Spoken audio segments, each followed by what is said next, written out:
The stage is set for the 2024 election, and the stakes feel higher than ever. On the Republican side, Donald Trump is back with his signature approach. I worked at McDonald's. Branding himself as the voice of the forgotten and the champion of America First. His rallies are part spectacle, with large crowds, celebrity appearances, and bold declarations against the establishment. Kamala has imported criminal migrants from prisons and jails, insane asylums and mental institutions from all around the world. Meanwhile, Kamala Harris, the Democratic contender, brings her own vision of change and inclusivity. You think you just fell out of a coconut tree? Emphasizing unity and tackling the urgent issues facing Americans today. Her campaign draws on a coalition of young voters, progressive advocates, and a message that's centered on a path forward. Every day to build consensus and reach compromise to get things done.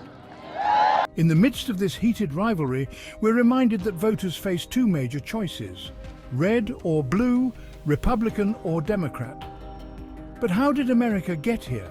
How did the nation go from the complex political landscape of the Civil War to a two-party system that dominates the modern era? Let's journey back to one of the foundational moments in American history, the Civil War, and see how the events of the past still echo in today's politics. When we think of the American Civil War today, many of us picture epic movie scenes, elaborate reenactments, or even a flood of internet memes. Hollywood blockbusters show us dramatic battlefield charges, iconic speeches, Let itself be ruled by some president in Washington. and intense duels between blue and grey. Online, Civil War memes poke fun at everything from famous generals to the absurdity of brother fighting against brother. And in many towns, reenactors gather each year to relive battles with historically accurate uniforms, cannons, and rifles.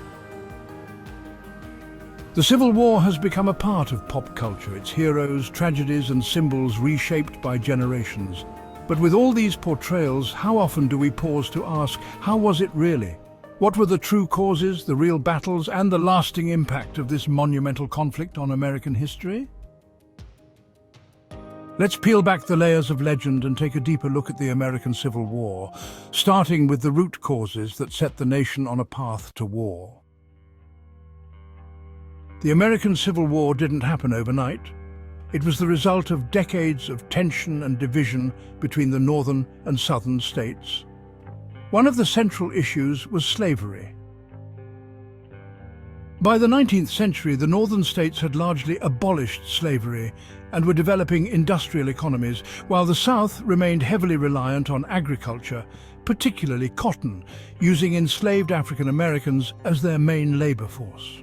The South's economy and way of life were deeply tied to slavery, creating a massive ideological divide between the two regions. But slavery wasn't the only issue. There were also disputes over states' rights. Southern leaders argued that each state should have the right to govern itself without interference from the federal government, especially regarding slavery. Meanwhile, Northern leaders believed in a stronger national government and viewed slavery as morally wrong. The final spark came in 1860 when Abraham Lincoln was elected president. Lincoln, a member of the anti-slavery Republican Party, was seen by the South as a direct threat to their institution of slavery. His election prompted South Carolina to secede from the Union, soon followed by Mississippi, Florida, Alabama, Georgia, Louisiana, and Texas. Together they formed the Confederate States of America in 1861, with Jefferson Davis as their president. The Union, led by President Lincoln, viewed this secession as illegal, and with neither side willing to back down, the country was plunged into a civil war. The Union, representing 23 states, fought to preserve the United States and abolish slavery. It had the advantage of a larger population, more factories, and better infrastructure, including an extensive railroad network. Its army was led by several capable generals, with Ulysses S. Grant emerging as one of the most notable. The Confederacy, on the other hand, consisted of 11 southern states that seceded from the Union. They fought to establish their independence and preserve their way of life, including the institution of slavery. Despite fewer resources, the Confederacy had experienced military leaders, including Robert E. Lee, who became an iconic figure in Southern history.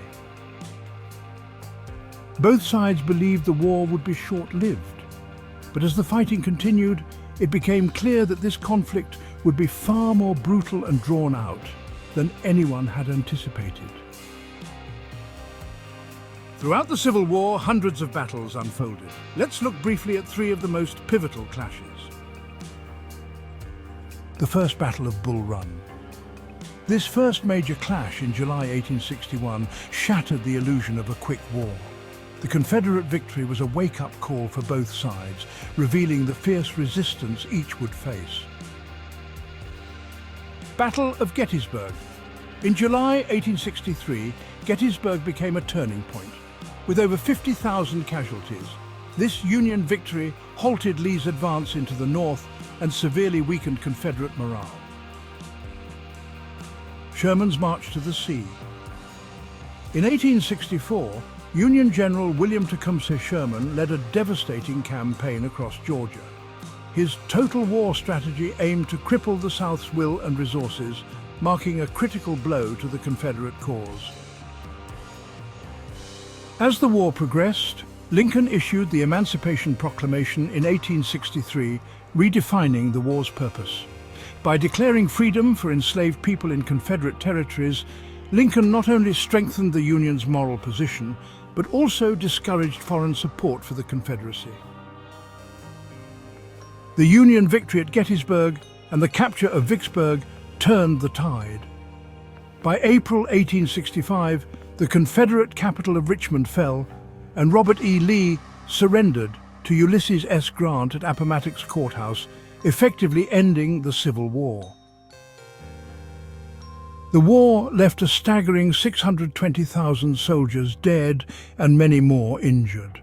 The 13th Amendment soon abolished slavery nationwide, yet the Reconstruction era that followed was marked by political struggle, economic hardship, and lingering division, especially in the South. Today, as we look at America's two-party system, with the Republicans and Democrats, it's a lasting consequence of the Civil War era. At that time, the Republican Party emerged in the North as an anti-slavery force, while the Democrats, who dominated the South, opposed federal intervention.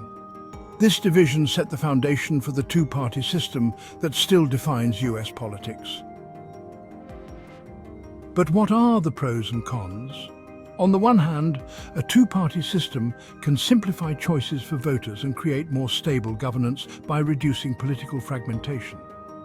On the other hand, it can limit diverse perspectives, forcing issues into rigid categories and often leading to gridlock on critical issues. Even today, the effects of the Civil War linger, influencing America's political divides, state identities, and the push for civil rights, a legacy that still shapes modern America. Thank you for joining us on this journey through one of America's most defining and transformative conflicts. If you found this video insightful, please take a moment to like, subscribe, and let us know in the comments what topic you would like to see next. Your input helps us bring more interesting history to life. And as always, this is HistoryCrafts, where history crafts itself.